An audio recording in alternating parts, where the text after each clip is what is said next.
Rabbil Alamin. Wassalatu wassalamu ala asyrafil anbiya'i wal mursalin wa ala alihi wa ashabihi wa man tabi'ahum bi ihsanin ila yaumiddin, amma ba'd. Alhamdulillah, summa alhamdulillah, haji hajah yang dirahmati Allah Subhanahu wa taala sekalian. Sekali lagi kita bertemu pada malam ini untuk kita meneruskan tadabbur dengan soalan yang mana insya-Allah kita memasuki halaman 32.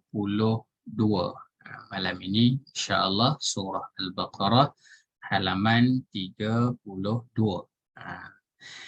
Jadi sebelum kita teruskan pada malam ini, apa khabar Haji Hajah sekalian? Sekiranya khabarnya baik, mari kita tuliskan di ruangan chat. Alhamdulillah, sihat wal afiyah, ataupun macam manakah keadaannya pada malam ini. Allahumma salli ala Muhammad. Alhamdulillah, sihat wal afiyat. Alhamdulillah, sihat wal afiyat. Ada dua perkara yang berbeza, seperti mana yang pernah saya sebutkan sebelum ini tentang as-sihah wal afiyah. Adapun sihah itu adalah anggota yang dapat digunakan sesuai dengan fungsinya. Kalau katakan mata yang sihat, maknanya mata yang boleh melihat. Telinga yang sihat, telinga yang boleh mendengar. Mulut yang sihat, mulut yang boleh berkata-kata, dan seluruh anggota kita lah.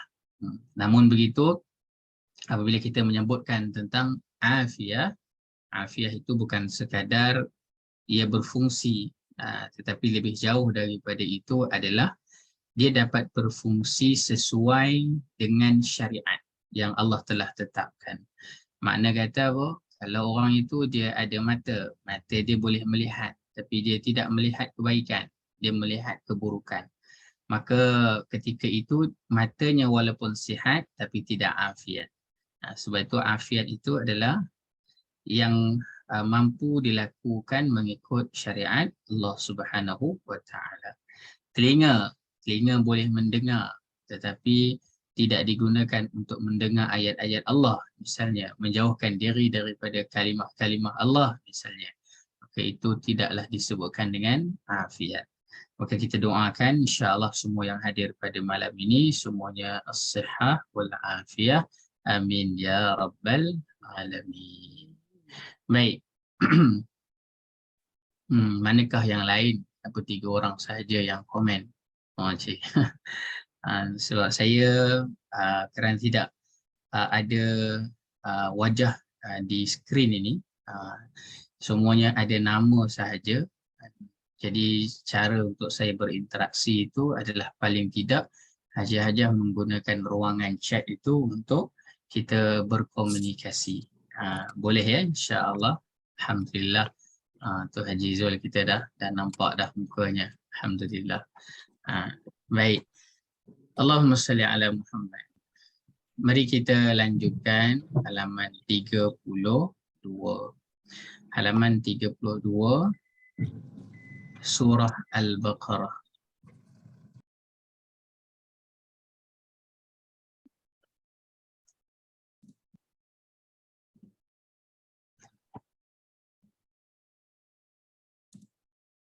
Baik. أعوذ بالله من الشيطان الرجيم. واذكروا الله في أيام معدودات فمن تعجل في يومين فلا إثم عليه ومن تأخر فلا إثم عليه لمن اتقى واتقوا الله واعلموا أنكم إليه تحشرون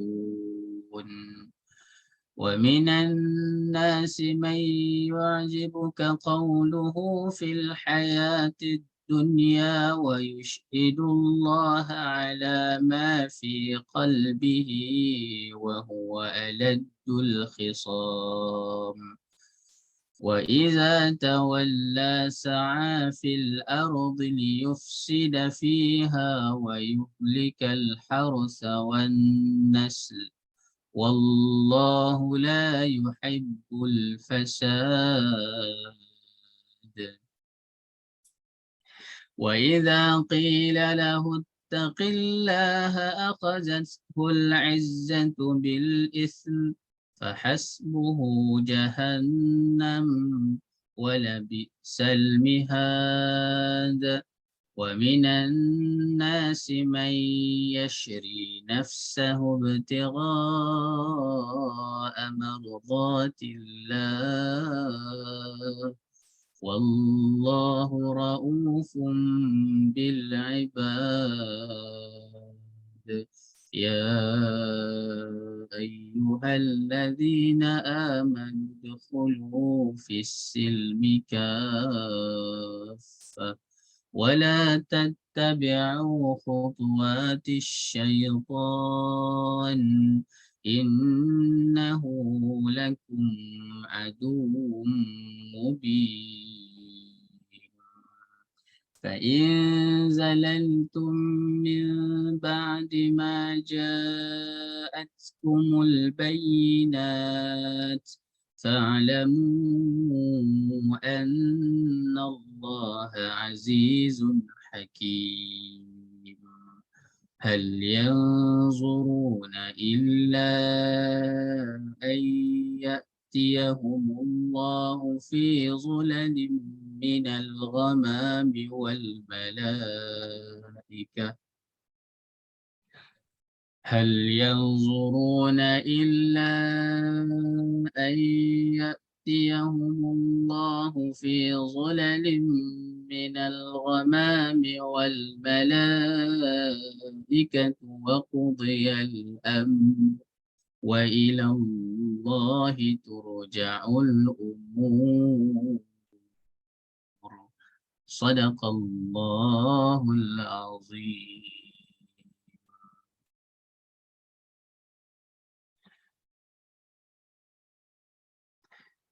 Wazkurullah dan sebutlah kamu akan Allah, yakni dengan takbir semasa mengerjakan haji fi ayyamin ma'dudat dalam beberapa hari yang tertentu bilangannya.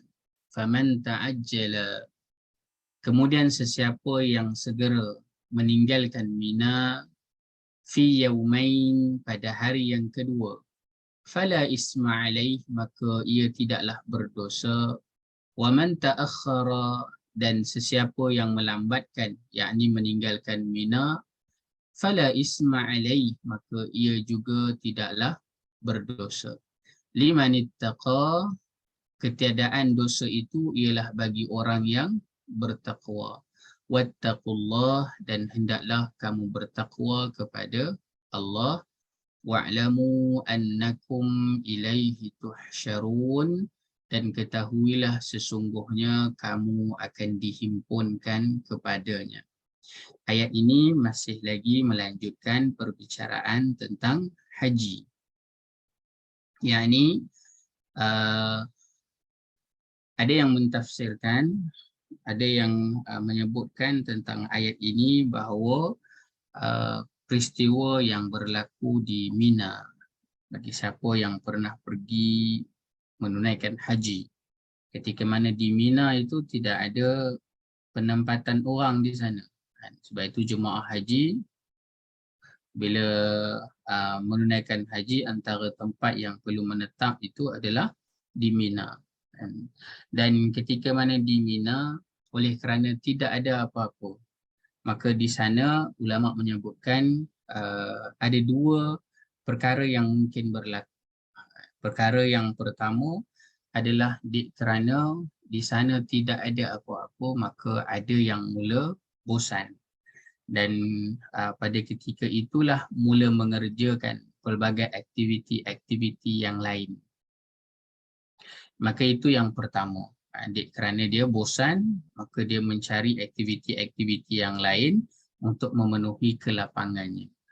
Yang keduanya adalah orang yang memang dia tidak tahu nak buat apa-apa. Maka akhirnya dia tak buat apa-apa di sana. Sebab itulah di sini Allah tekankan dalam surah Al-Baqarah ini, wazkurullah. Maka di sana ketika mana di Mina itu, maka perbanyakkanlah mengingat Allah Azza wa Jalla. Perbanyakkan mengingat Allah. Dan ada juga keadaan kita melontar di jamrah. Dan perbuatan untuk melontar itu bukanlah untuk dengan emosi, tetapi ia adalah dengan tujuan untuk mengagungkan Allah Subhanahu wa Ta'ala. Sekali lagi, seperti mana yang pernah dilakukan oleh para jemaah haji itu, batu yang dilontar itu adalah hanya sebesar biji jagung sahaja, dan kecil-kecil sahaja, bukannya ambil batu besar-besar tu. Kan? Kemudiannya batu itu pula dipegang dengan jari telunjuk dan juga ibu jari. Dan kemudiannya ketika melontar itu tidaklah dilakukan dengan sampai dihayun tangan, tetapi yang sunnahnya itu adalah tanpa menghayunkan tangan. Okey, itu antara yang disebutkan tentang ibadah ketika mana berada musim haji itu, dengan tujuan semuanya adalah untuk mengingat Allah Subhanahu wa Ta'ala. Maka wazkurullah di sini adalah dengan erti kata yang pertamanya zikrullah, memperbanyakkan menyebut Allah. Yang keduanya dengan makna dengan memperbanyakkan takbir, kerana di sana pada hari yang pertama itu menetap di Mina, dan kemudiannya faman ta'ajjala fi yawmaini fala isma alaih. Bagi sesiapa yang nak pergi lebih awal itu boleh pergi pada hari yang kedua. Sebab itu disebutkan ada nafar ula dan kemudiannya ada nafar thani. Siapa yang nak pergi awal, ya Allah. Baik. Wa man ta'akhkhara fala isma alaih. Adapun yang nak pergi pada hari yang ketiga juga tidaklah menjadi dosa. Tetapi sekali lagi, oleh kerana tempat itu dibahaskan oleh ulama, boleh menyebabkan ada orang yang tidak selesa, bosan dan sebagainya, maka mereka ada yang berhajat untuk pergi lebih awal meninggalkan Mina. Allah Ta'ala a'lam. Ala kulli hal, yang ditekankan pada ayat ini adalah untuk kita memperbanyakkan zikrullah. Sama ada zikrullah itu tadi, yang pertama menyebut-nyebut nama Allah, yang keduanya adalah memperbanyakkan takbir, dan yang ketiganya adalah dengan melontar itu. Allah Ta'ala a'lam. Baik. Maka itu antara mesej yang boleh kita perhatikan pada ayat 203, dan kemudiannya Allah sebut wattaqullah wa'lamu annakum ilaihi tuhsyarun, dan bertakwalah kepada Allah, ketahuilah kamu akan dihimpunkan kepadanya. Wa minan nasi may yu'jibuka qawluhu fil hayatid dunya, dan di antara manusia ada orang yang tutur katanya mengenai hal keduniaan menyebabkan engkau tertarik hati mendengarnya. Ayat-ayat sebelum ini, siapa yang masih ingat, kita bicarakan tentang ada yang meminta kepada Allah, kendati pun dalam musim haji, kendati pun dalam melakukan umrah itu, ada yang bermohon kepada Allah untuk dunianya semata-mata.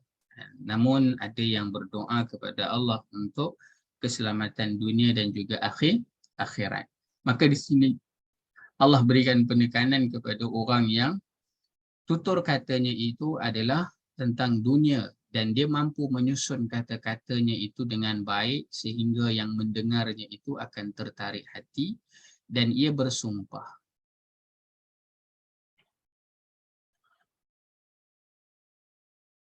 Mengatakan bahawa Allah menjadi saksi atas apa yang ada di dalam hatinya. Wa yushhidullaha ala ma fi qalbihi wa huwa aladdul khisam, padahal ia adalah orang yang amat keras permusuhannya kepadamu. Di sini menunjukkan kepada segolongan manusia yang kemahuan mereka hanyalah terhadap dunia semata-mata. Namun begitu, mereka amat pandai menyusun kata-kata sehingga yang mendengarnya itu tertarik terhadap apa yang diucapkannya itu. Padahal hatinya itu tidaklah menginginkan kepada Islam dan juga kebenaran yang dibawa, walhal ia sebenarnya amat keras permusuhannya. Wa iza tawalla sa'a fil ard, kemudian apabila ia pergi dengan mendapat hajatnya, liyufsida fiha wa yuhlikal harsa wan nasl, berusahalah ia di bumi untuk melakukan bencana padanya dan membinasakan tanam-tanaman dan keturunan, yakni binatang ternak dan manusia, sedang Allah tidak suka kepada bencana, ini kerosakan. Wallahu la yuhibbul fasad. Dek kerana kehebatannya dalam menyusun kata-kata. Hari ini wallahu taala alam, kan.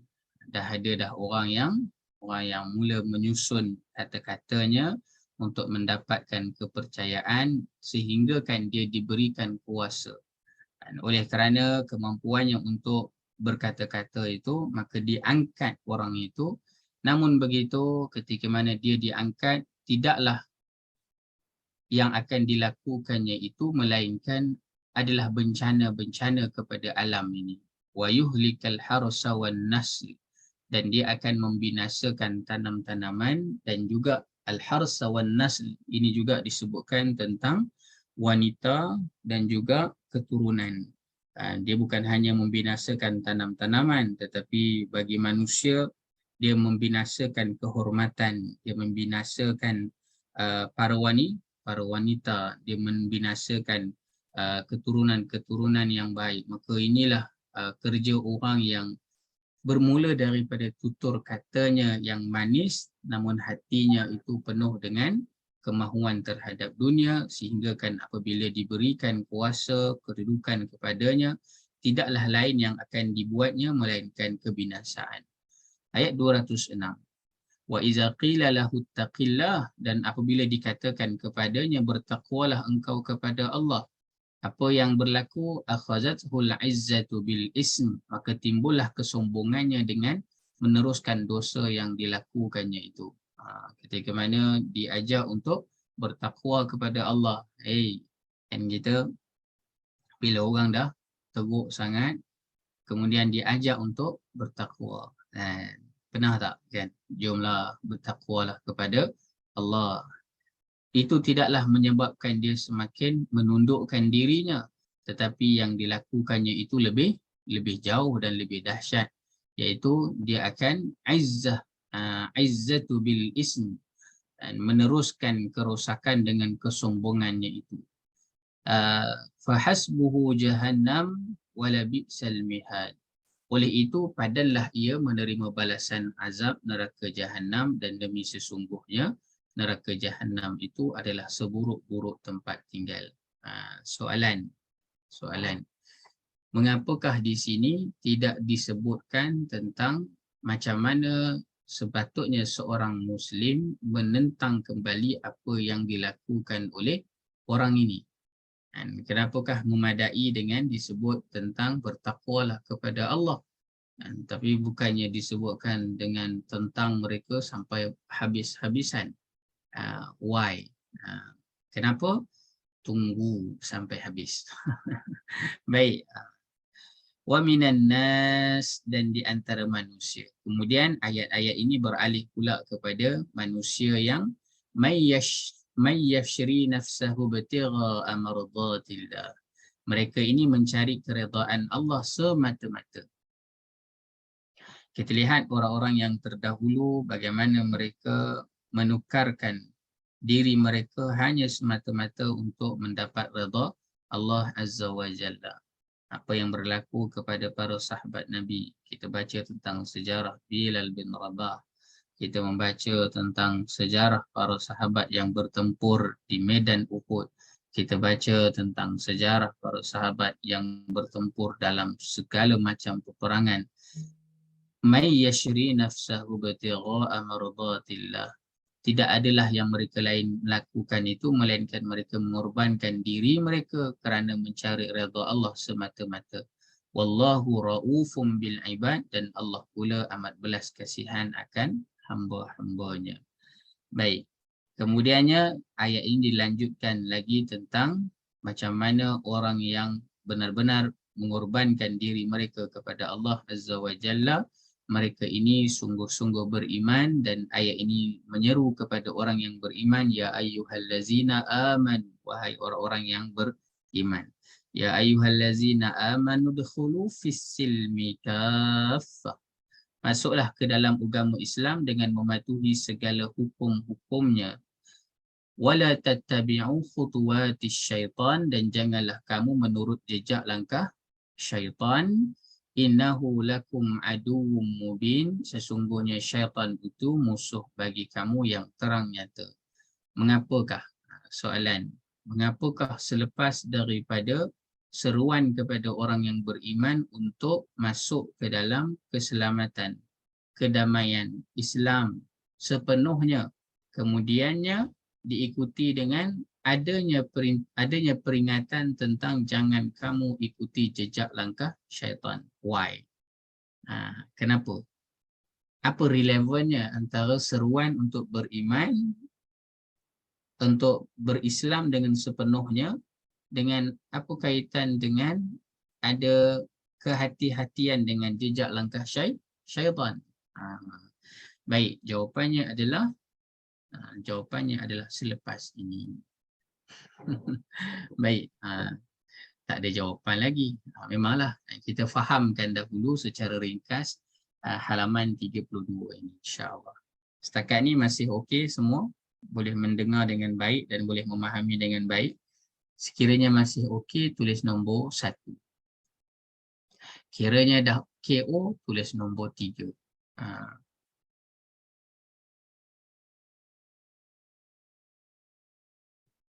Alhamdulillah. Masih okey. Baik. Sekiranya masih okey, mari kita lanjutkan insya-Allah.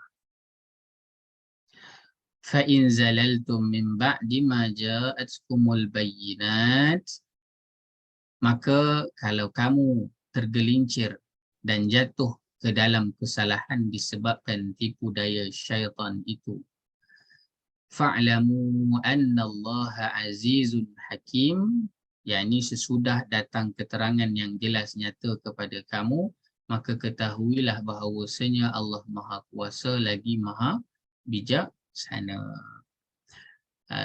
Sebab itu disebutkan fa'in zalaltum, sekiranya kamu tergelincir.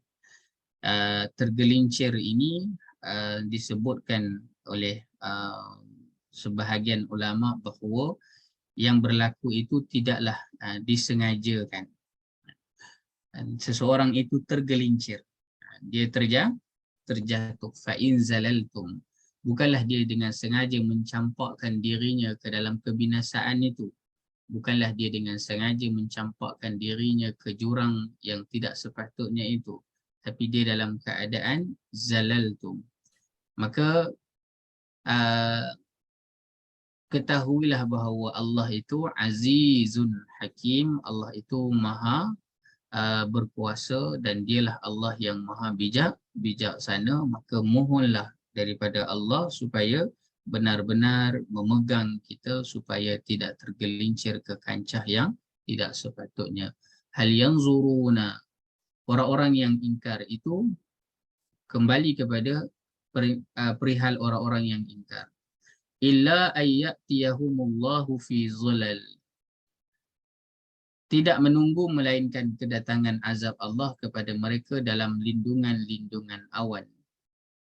Minal ghamami wal malaikatu wa qudiyal amr, bersama-sama dengan malaikat yang menjalankannya padahal telah pun diputuskan perkara itu.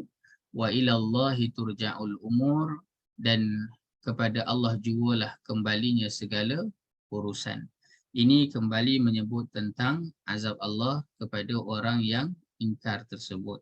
Allah Ta'ala alam, macam manakah keadaannya itu tidaklah dapat kita bayangkan.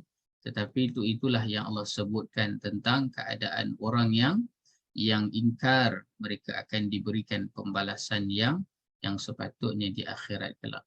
Baik, mari kita lanjutkan beberapa persoalan pada malam ini insya-Allah, sebelum kita lihat apakah yang dapat kita lakukan setelah kita memahami beberapa perkara pada malam ini insya-Allah. Baik, yang pertamanya pada ayat 204, wa minan nasi may yu'jibuka qawluhu fil hayatid dunya wa yushhidullaha ala ma fi qalbihi wa huwa aladdul khisam. Ini ayat yang kita dah baca tadi tentang orang yang pandai menyusun tutur katanya. Soalan, permusuhan itu sesuatu yang dibenarkan. Namun kekerasan dalam permusuhan adalah dilarang. Terangkan pernyataan berdasarkan ayat ini. Ada dua perkara yang berbeza. Yang pertama adalah permusuhan. Namun yang kedua adalah tentang kekerasan dalam permusuhan. Ayat ini memberitahu bahawa permusuhan yang keras itu merupakan sesuatu yang tercela. Bertepatan dengan sabda Nabi SAW, sesungguhnya orang yang paling dibenci di sisi Allah adalah orang yang paling keras permusuhannya. Permusuhan yang keras juga merupakan antara sifat orang-orang munafik. Ini adalah kerana mereka mencintai dunia dan banyak bermusuh disebabkannya. Sebab itu, bila bercakap tentang kita memusuhi musuh Allah, itu satu part. Tetapi jangan kita termasuk dalam kalangan orang yang wahuwa aladdul khisam, orang yang amat keras permusuhannya kepada kamu. Kerana orang munafik itu adalah antara ciri-cirinya. Dan mereka boleh duduk di dalam majlis bersama dengan para sahabat Nabi SAW. Tapi selepas daripada majlis, bukannya mereka tidak dengar. Mereka dengar. Tetapi selepas daripada majlis, sengaja mereka bertanya kepada ahli ilmu dalam kalangan para sahabat itu, kau dengar tak tadi? Seakan-akan mereka menyindir. Kau faham tak apa yang dia cakap tadi? Kan biasa berlaku kan macam tu. Hari ni pun sama juga kan. Boleh jadi bukan dia tak dengar, dia dengar. Boleh jadi bukan dia tak faham, dia faham. Tetapi kerana hatinya tertutup daripada kebenaran, maka apa yang dia buat selepas daripada meeting, contohnya lah, selepas daripada mendengar ucapan seseorang, contohnya lah, lepas tu dia jumpa dengan orang lain, dia mula sengaja bertanya-tanya, sengaja melakukan sesuatu yang boleh menimbulkan permusuhan. Sebab itulah permusuhan bukanlah sesuatu yang dilarang total, kerana memang ada yang perlu dimusuhi, iaitu terutamanya orang-orang yang kufur terhadap Allah Azza wa Jalla. Namun begitu jangan sampai kita bersikap terlalu keras. Boleh Itu yang pertama. Soalan yang pertama. Kita lihat soalan yang kedua berdasarkan lagi kepada ayat yang sama. Namun ada tambahan di situ, wa iza tawalla sa'a fil ardi liyufsida fiha wa yuhlikal harsa wan nasl wallahu la yuhibbul fasad. Ini juga sudah kita terangkan macam mana orang yang keras permusuhannya itu, sehingga kan mereka sanggup berusaha di bumi ini sehingga mereka mendapat kedudukan, dan apabila mereka sudah dapat, lihatlah apa yang mereka lakukan. Yang dilakukan itu adalah kerosakan. Baik, soalan. Apakah ujian yang sebenarnya untuk mengetahui kebenaran kata-kata seseorang? Macam ni kita nak tahu tentang orang ni, dia cakap dia ni betul ke? Ataupun sebenarnya cakap dia ni macam mana ni? Kan? Allahumma salli ala Muhammad. Ya, sebentar ya. Bismillahirrahmanirrahim.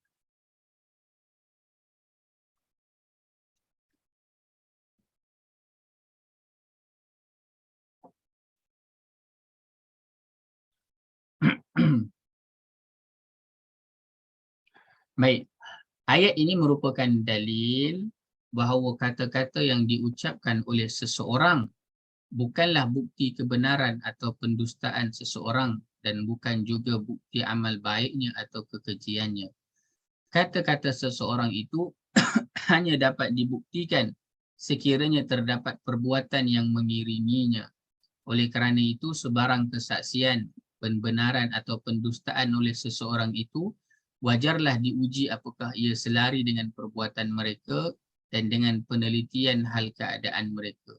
Tidaklah wajar kebenaran mereka diukur hanya berdasarkan apa yang mereka sembunyikan melalui kata-kata mereka dan penyucian mereka terhadap diri mereka sendiri.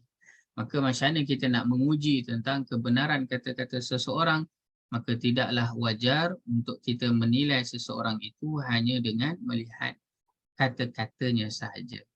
Macam mana dia menuturkan kata-katanya, menyusun kata-katanya. Bukan hanya itu sahaja yang kita lihat, tetapi yang perlu dilihat itu adalah adakah sama dia walk the talk. Istilah kita cakap serupa bikin. Adakah dia apa yang dia cakap itu selari dengan apa yang dia buat.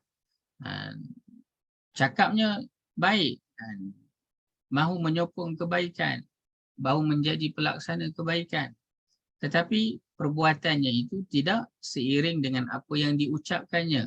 Maka ketika itulah baru kita tahu tentang kebenaran kata-kata seseorang. Sebab itu apabila seseorang menyampaikan sesuatu, maka tidaklah kita menerimanya bulat-bulat, melainkan kalau sampai kepada kita nak melihat tentang kebaikan ataupun kejelekan, maka itu sehingga apa yang diucapkannya itu selari dengan perbuatannya. Baik, so itu soalan yang kedua. Banyak lagi soalan. Ada 17 lagi soalan. Boleh tahan?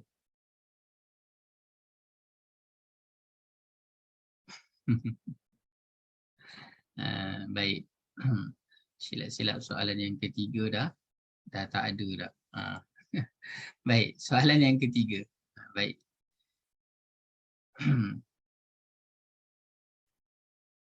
Masih lagi pada ayat yang sama. Wa minan nasi man yu'jibuka qawluhu fil hayatid dunya wa yushhidullaha ala ma fi qalbihi wa huwa aladdul khisam. Soalan, kita seringkali membuat kesalahan kerana silap menilai manusia. Ayat di atas telah pun memberi peringatan kepada kita tentang perkara ini. Terahkan. Kita ni selalu membuat kesilapan dalam menilai seseorang. Macam mana tu? Ayat ini merupakan pembuktian tentang peri pentingnya berhati-hati dalam perkara yang berkaitan dengan urusan keagamaan dan keduniaan serta penelitian keadaan para saksi dan juga hakim. Seseorang pemerintah tidaklah wajar mengambil keputusan berdasarkan keadaan zahir manusia yang menampakkan kebaikan dan keimanan mereka sehingga dia memastikan hal sebenar mereka itu. Itu kena tabayyun sungguh-sungguh. Sebahagian manusia itu menzahirkan kata-kata yang baik namun memaksudkan keburukan daripadanya. Kerana memang macam tu. Kalau kita tidak tabayyun, kalau kita tidak meneliti sehabis baik, maka kita juga boleh tergolong dalam kalangan orang yang berburuk sangka. Bahkan ada kes teman-teman kita, guru-guru kita, yang mereka itu disalah sangka oleh pelajar-pelajarnya lama. Kan ada satu guru yang sangat baik, kemudiannya dia difitnah. Bukan difitnah oleh orang luar, difitnah oleh ahli keluarganya sendiri. Dan oleh kerana itu fitnah dari dalam, yang mempercayainya adalah orang-orang luar. Dan oleh kerana kepercayaan yang sedemikian hebat, maka mereka menjatuhkan hukuman terhadap orang yang saleh itu, orang yang baik itu. Maka kesannya apa? Kesannya mereka meninggalkan orang yang baik itu beberapa bulan lamanya dan nak bangun kembali down. Tapi qadar Allah, itulah ketentuan Allah. Kerana apa? kerana orang-orang yang berada di sekeliling itu kendati pun orang yang mempelajari Al-Quran, tetapi mereka tidak mengaplikasikan ilmu yang mereka belajar dalam Al-Quran, maka yang berlaku adalah tidak tabayyun. Yang berlaku adalah tidak meneliti dengan sebaik mungkin, hanya melihat kepada musuh yang berada di dalam, kita sebutkan musuh lah, ataupun hanya melihat kepada satu pihak semata-mata tanpa mendengar kepada keseluruhan pihak.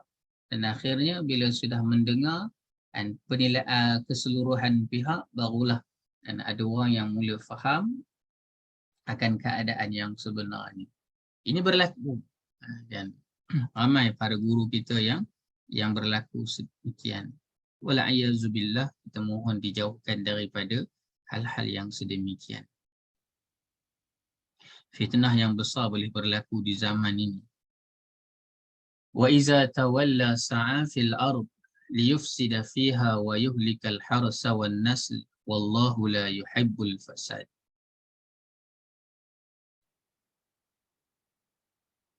Ini masih lagi pada ayat yang sama.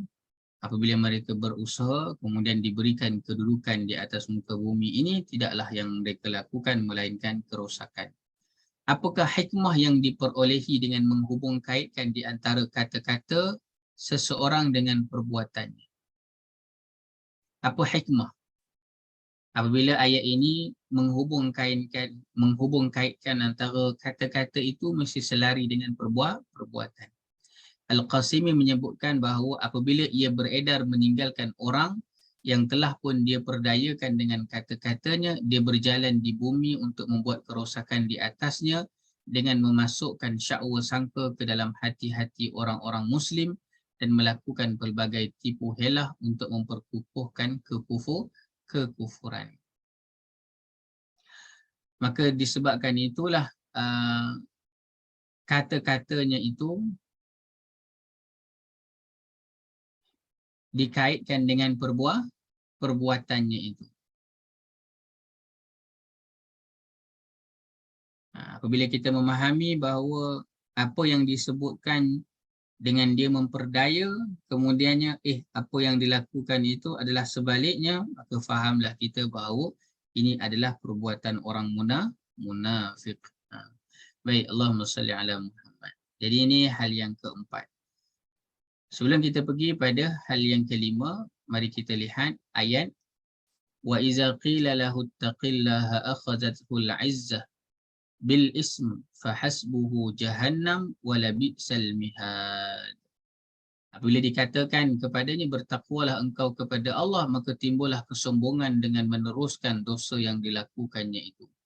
Oleh itu padanlah ia menerima balasan azab neraka Jahannam, dan demi sesungguhnya neraka Jahannam itu adalah seburuk-buruk tempat tinggal. Soalan, mengapakah tidak dinyatakan tentang apakah tindakan yang perlu dilakukan lagi kepada orang-orang yang berlaku ataupun yang melakukan keburukan ini? Bila dia cakap tentang wa iza qila lahu taqillah, kemudian dia terus melakukan kerosakan itu dengan penuh kesombongan, lalu kemudian fahasbuhu jahannam, maka peringatannya itu adalah terus kepada jahannam. Antara lainnya adalah kerana orang yang sedemikian sombongnya, orang yang sedemikian lagaknya, maka orang yang sedemikian ketika mana sudah diingatkan supaya bertakwa kepada Allah Azza wa Jalla, dia masih lagi kukuh dengan kekufurannya, masih kukuh dengan kesombongannya, masih kukuh dengan kemaksiatan kebinasaan yang dilakukannya, maka tidaklah balasan yang lebih tepat untuk dia, tempat yang lebih layak untuk dia, melainkan terus disebutkan kepadanya fahasbuhu jahannam, dan maka tempat tinggal kamu, padanlah tempat tinggal kamu, padanlah balasan untuk kamu jahannam, wala bi'sal mihad, dan itulah seburuk-buruk tempat tinggal. Terkadang ada orang yang sudah kita nyatakan kebenaran kepada dia, kita dah cakap dah dekat dia, bertakwalah kepada Allah, Ataupun kita dah bagi tahu dah dekat dia, janganlah teruskan lagi keburukan itu, takutlah Allah. Sudah dinasihatkan, tetapi bila dinasihatkan dia terus sombong melakukan kemungkaran, maka pada ketika itu memadailah dengan kita mengingatkan bahawa fahasbuhu jahannam, maka padanlah yang selayaknya untuk kamu itu adalah jahannam. Dalam konteks dakwah tidaklah sampai kita nak mengungkapkan yang sedemikian, tetapi dalam hati kita, dalam strategi kita, kita mengetahui bahawa orang yang sampai sedemikian degilnya itu selayaknya kalau dengan ingatan-ingatan yang baik dia tidak mahu ikut, maka ingatkanlah dengan kekerasan.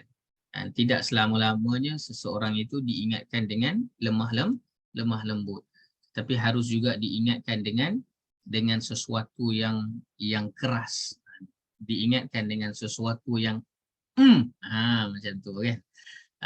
Kena cakap baik-baik tak nak dengar kan. Dia kena sekali baru dia okay, I got it.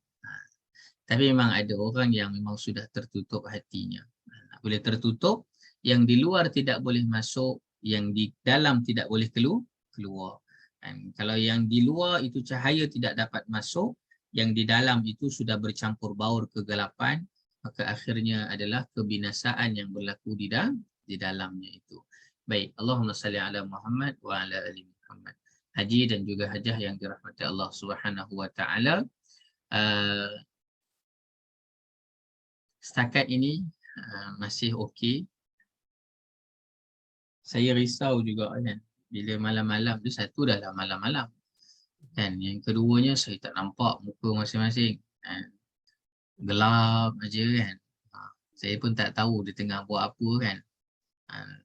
Tengah-tengah apa dengar ke kan, ke tengah makan roti ke tengah sambil tengok bola ke.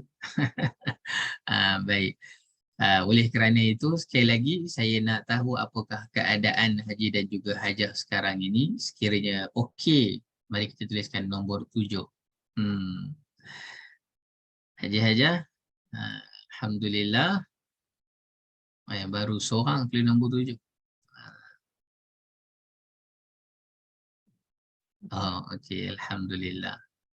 Bagaimana yang lain? Kita ada sekitar 2,400 orang malam ni. Masya Allah, tabarakallah. Baik, Allahumma salli ala Muhammad. Jadi semuanya harap dalam keadaan okey. So kalau okey, boleh kita lanjutkan lagi insya-Allah untuk beberapa perkara sahaja lagi insya-Allah.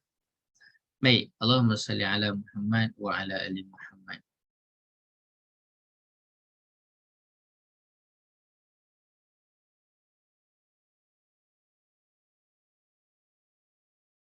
Kita pergi pada persoalan yang kelima. Persoalan yang kelima, A'udzu billahi minasyaitonir rajim. Ya ayyuhalladzina amanu udkhulu fis-silmi kaffah wa la tattabi'u khutuwatisy syaitan. Masuklah ke dalam kedamaian sepenuhnya. Masuklah ke dalam Islam sepenuhnya. Baik, soalan, mengapakah kita diperintahkan untuk masuk ke dalam agama Islam itu sepenuhnya? Bukan masuk suku-suku, bukan masuk sikit-sikit, tapi kita diperintahkan untuk sepenuhnya. Baik, masuk ke dalam Islam dengan sepenuhnya bermaksud menerima semua syariat agama ini tanpa meninggalkan suatu apapun daripadanya. Tak boleh hukum ni kita suka kita ikut, hukum ni kita tak suka kita tak nak ikut. Perkara ni kita mahu kita buat, perkara ni kita tak mahu maka kita buat pejama tu. Tak boleh. Orang yang masuk ke dalam agama Islam sepenuhnya juga tidak menjadikan hawa nafsunya sebagai sembahannya. Iaitu jika perkara yang diperintahkan syariat itu menempati hawa nafsunya, maka ia melakukannya.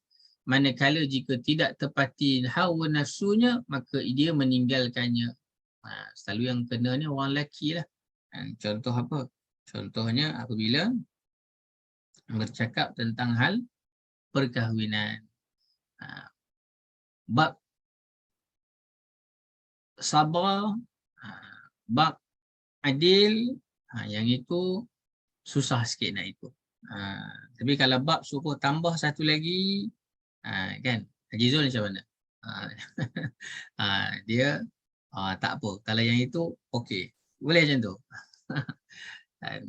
Itu contoh sajalah, contoh yang biasa kita dengar, kan. Memang kita apabila diminta untuk berislam, maka berislamlah sepenuhnya. Hawa nafsulah yang sepatutnya mengikuti agama ini, bukan sebaliknya. Sepatutnya hawa nafsu kita yang ikut agama, bukan agama kita yang kena ikut nafsu kita. Hendaklah orang yang masuk ke dalam agama Islam sepenuhnya melaksanakan setiap amalan kebaikan yang mampu dia lakukannya. Sebab itulah kita diperintahkan untuk masuk Islam sepenuhnya. Diperintahkan untuk selamat sepenuhnya. Maka untuk selamat sepenuhnya, maka damai sepenuhnya, maka itu adalah dengan jalan Islam. Allahumma salli ala Muhammad. Begitu menurut Al-Imam As-Sa'di. Baik. Soalan yang seterusnya, ya ayyuhallazina amanu dukhulu fis silmi kaffah wa la tattabi'u khutuwatis syaitan. Ini tadi. Mengapakah seruan untuk tidak menuruti jejak langkah syaitan disebutkan selepas disebutkan seruan untuk masuk ke dalam agama Islam sepenuhnya? Why? As-Sa'di, Al-Imam As-Sa'di menyebutkan Allah menyertakan larangan menurut jejak langkah syaitan dalam ayat ini kerana tidaklah mungkin untuk memasuki Islam sepenuhnya melainkan dengan mengingkari jejak langkah syaitan. Sebab itu diberikan peringatan kepada kita. Sama ada kita mengikut kepada Islam sepenuhnya ataupun kita membiarkan diri kita terbuai dengan khutuwat. Khutuwat itu adalah jejak langkah. Kalau kata jejak langkah itu dia ada step by step. Hal ini memang kita perlu sedar yang amat sangat. Adapun musuh daripada kalangan manusia itu apabila dihalau, dia akan pergi sejauh-jauhnya. Kan? Itu musuh dari kalangan manusia. Ia berbeza dengan musuh daripada kalangan syaitan. Kerana syaitan dia tidak akan pergi sejauh-jauhnya. Apabila kita memohon perlindungan daripada Allah, apabila seseorang dalam keadaan sedar, maka dia hanya akan menyorok sahaja. Dia menyorok, ni syaitan. Ketika mana kita lalai sahaja, dia pun masuk. Sebab itu bahayanya syaitan ini. Jangan kita biarkan diri kita dalam keadaan lalai. Sebab itu kena sentiasa zikrullah. At any time. Dalam keadaan apapun, dalam masa apapun, berusahalah untuk zikrullah. Kerana apa? Kita takut sangat-sangat syaitan dia akan datang kepada kita dan membisikkan perkara-perkara yang tidak sepatutnya. Sebab itu antara tempat yang jangan berlama-lamaan, boleh pergi tapi jangan sampai berlama-lamaan sangat. Antara tempatnya adalah tandas. Dan kadang-kadang kita buat bilik air ni macam hotel 5 bintang punya bilik air. Kan? Rasa dah masuk bilik air tu tak nak keluar dah. Rasa macam wah seronoknya. Kan? Ada pula tak mandi dekat dalam tu kan. Ada pula air panas sejuk dekat dalam tu kan. Boleh pula ada saunanya pula. And kita pun berlama-lamaan dekat dalam tandas. Tandas itu bukan tempat yang baik, tetapi ialah tempat berhimpunnya iblis, syaitan. Kan? Ada orang yang zikrullah dekat dalam tandas. Ada. Sambil-sambil duduk dalam tandas, subhanallah, subhanallah, subhanallah. Kalau ada yang macam tu, itu tak tahulah kenapa tu kan. Tak tahu mana ajaran yang boleh buat dia. Allahumma salli ala Muhammad. So, itu tengok tempat-tempat yang mudah untuk kita dilalaikan oleh syaitan. Allahumma salli ala Muhammad. Ada yang sebut, Jizul kita. Masalahnya masa solat tu cukup jahat syaitan kacau. Macam mana lah nak buat? Sebab itu solat itu bukanlah hanya semasa solat. Sebab itu solat itu dalam Al-Quran disebutkan istilahnya adalah aqamus salat. Zalikal kitabu la raiba fihi hudal lil muttaqin allazina yu'minuna bil ghaib wa yuqimunas salah. Sentiasa untuk yuqimunas salah. Dia dalam keadaan istimrar, berterusan.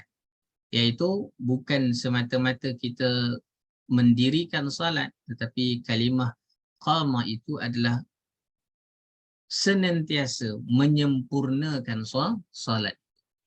Sebab itu usaha untuk menyempurnakan salat itu bukan hanya berlaku ketika mana dalam salat, tetapi itu memerlukan persiapan-persiapan di luar salat. Memang untuk kita membuat persiapan-persiapan di luar solat itu ia tidak mudah.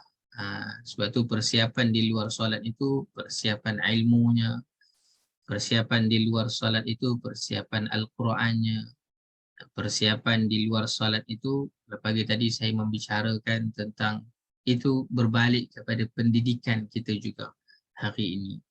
Dan macam mana pendidikan kita hari ini, adakah setiap perkara yang kita lakukan itu adalah untuk membesarkan Allah ataupun kita lakukan satu perkara itu adalah dengan tujuan selain daripada Allah. Maka itu satu perkara yang kita perlu ambil syakna. Jadi Haji Zul, memang kalau dalam solat memanglah masanya itulah yang lupa boleh ingat, yang ingat boleh lupa. Itu memang waktunya. Kan, tetapi kita usahakanlah sampai kita mampu untuk di luar solat kita menyediakan supaya diri kita itu bila masuk dalam solat itu sudah selesai dengan segala urusan-urusan yang lain. Allahumma salli ala Muhammad wa ala ali Muhammad. Memang tak mudah dalam solat kan. Time-time itulah dia ingat projek. Time-time itulah dia ingat apa yang dia belajar dalam kelas. Time-time itulah dia ingat semualah. Dan waktu-waktu itulah dia nak ingat. Tepis. Dan bila sampai saja tepis. Dan bahkan pada perkara-perkara baik yang diingat pun tepis. Usahakan untuk tepis. Ya Karim.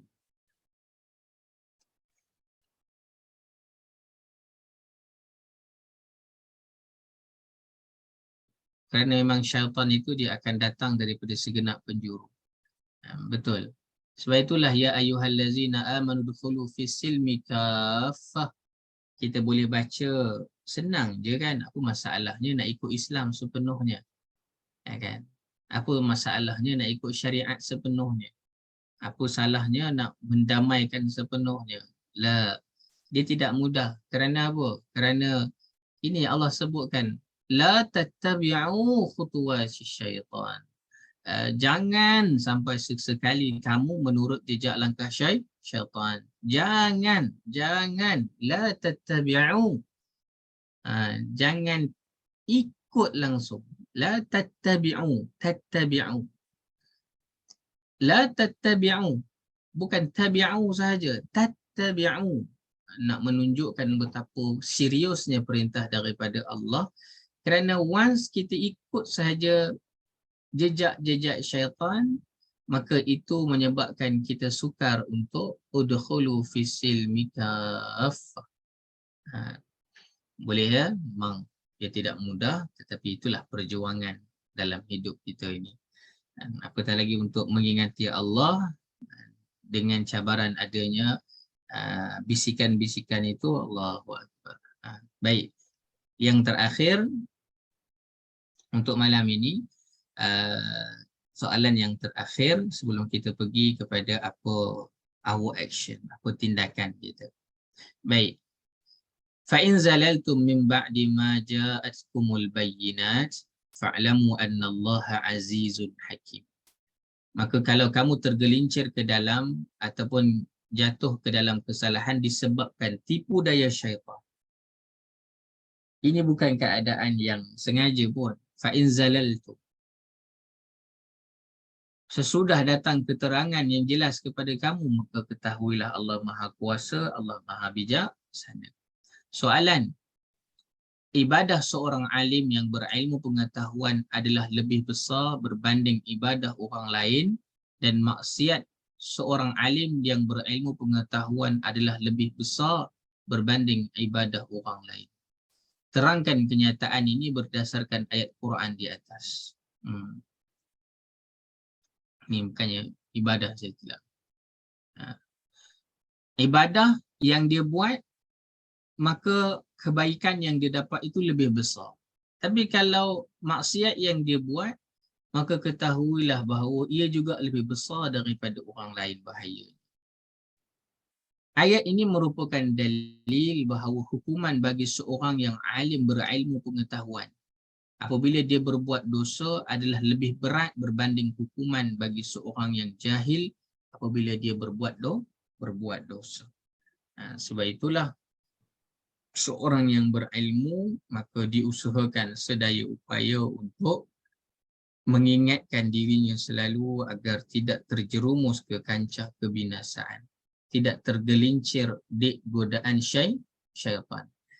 Dan kendati pun apabila dia melakukan kebaikan, maka ganjaran baginya itu besar, tetapi ketahuilah bahawa apabila dia melakukan kesalahan, maka dosa baginya itu juga adalah lebih besar kerana dia mengetahui tetapi tetap melakukannya. Tapi itu tidaklah menjadi satu sebab untuk kita tidak menambah ilmu. Itu bab yang lain pula. Dan lagilah tak boleh. Dan pasal apa nanti kalau pandai sangat pun masalah juga. Dan baik kita jadi orang biasa-biasa je. Tak, bukan itu maksudnya. Ilmu kena ditambah juga. Kena dipelajari juga. Wawasan ilmu kita selalu sebut adalah amal. Tetapi dalam masa yang sama, orang yang berilmu itu kena lebih berhati-hati kerana banyak tanggungjawab bebanan yang perlu ditanggungnya. Jadi haji hajah yang dirahmati Allah Subhanahu wa taala, kita dapati ada beberapa persoalan yang telah kita bincangkan sebentar tadi. Alhamdulillah, summa alhamdulillah. Kita sengaja bawakan kali ini dengan satu muka surat. Kan. Saya pun tak pastilah bila nak habis ni kan kita ni. Dalam setiap hari Selasa malam je kan. Lepas tu satu muka surat, kadang-kadang setengah muka surat, kadang-kadang sengaja saya bawa satu ayat. Berapa tahun lagi nak habis? Aja kalau nak habis sampai juzul 30.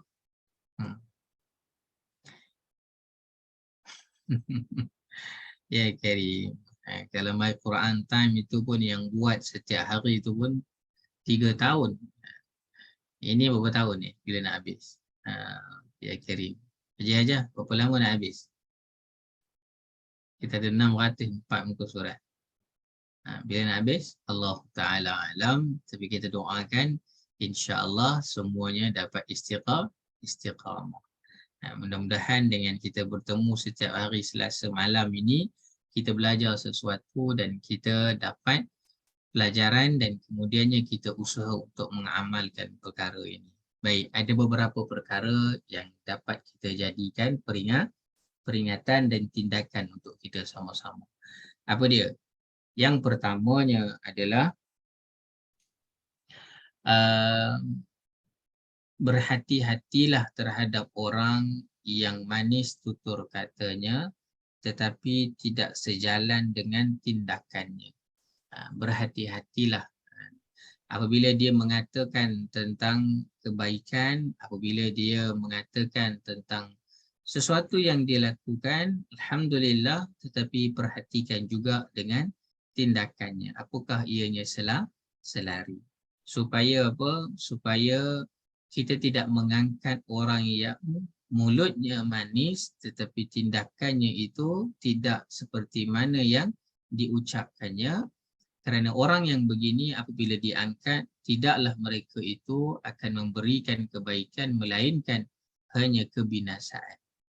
Satu, ini memang memerlukan kepada kebijaksanaan. Kebijaksanaan itu bergantung kepada bukan hanya apa yang kita lihat dia cakap, tetapi perlu lihat apa yang dia buat sesuai ataupun selari tak dengan apa yang diucapkannya. Satu. Yang kedua,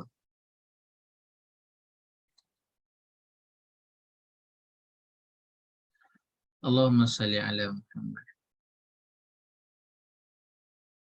Orang yang beriman teruskanlah menyampaikan kebenaran. Orang yang beriman teruskanlah menyampaikan kebaikan. Berikan nasihat. Berikan nasihat. Berikan nasihat. Kerana kalau orang beriman tidak memberikan nasihat, orang yang beriman tidak memberikan pelajaran, orang yang beriman adalah orang yang bisu, maka tunggulah dan hari fahasbuhu jahannam. Dan tunggulah hari yang akhirnya kita tahu bahawa balasan kepada orang yang mungkar, orang yang tidak beriman, orang yang melakukan kerosakan, kebinasaan, fasad, maka tempat mereka adalah di neraka Allah. Bi'sal mihad, itulah seburuk-buruk mihad. Mihad itu kalau di situ tempat tinggal, tapi mihad mahdi itu juga ada kaitan dengan buayan. Buayan itu apa kaitannya dengan neraka? Sebab itu ada ulama bahasa yang menyebutkan dikaitkan mihad itu dengan buayan. Ini ada saya bahaskan juga dalam pelajaran bahasa. Siapa yang ikuti itu pelan-pelan tu kan, saya pun belajar juga kan. Bukan kita ni pandai sangat, kita pun belajar juga. Jadi mihad itu berkaitannya dengan buayan, kerana buayan itu digambarkan satu tempat yang sempit, yang tidaklah boleh berbuat apa-apa sangat. Kan apabila seorang anak kecil yang berada di dalam buayan, walaupun kita bercakap di sana ada munasabah tentang lenanya, tetapi satu lagi adalah keadaan dalam keadaan dibuai-buai. Dan dia pun tidaklah boleh berbuat apa-apa sangat dalam kesempitan itu. Maka kalaulah itu keadaannya di sana dalam keadaan tidak boleh berbuat apa-apa, jangan sampai kita biarkan orang-orang yang berada di sekeliling kita ini tidak boleh berbuat apa-apa di sana nanti. Dan kita tak nak orang yang berada di sekeliling kita ini dia tidak boleh berbuat kebaikan ataupun dia tidak boleh buat apa-apa. Kerana dekat dunia boleh jadi kita sebagai orang yang beriman lemah untuk menegur. Sebab itu yang kedua pelajaran besar untuk kita. Haji Hajah tuliskan ya dekat ruangan chat itu. Tadi pelajaran yang pertama apa, pelajaran yang kedua apa. Dan jangan tanya balik pula pelajaran yang pertama tadi. Sudah sebut dah pelajaran yang pertama kan. Pelajaran yang kedua ini adalah jangan sampai kita sebagai orang yang beriman bisu menyatakan kebenaran. Jangan sampai kita ni orang yang beriman malas untuk memberikan nasihat. Kerana ingatlah bahawa kalau kita malas untuk bagi nasihat, kalau kita takut untuk menyatakan kebenaran, nanti dekat sana ada satu tempat yang tidak boleh berbuat apa-apa. Pada ketika itulah baru kita menyesal, kenapalah saya tak cakap dengan dia, kenapalah saya tak sampaikan.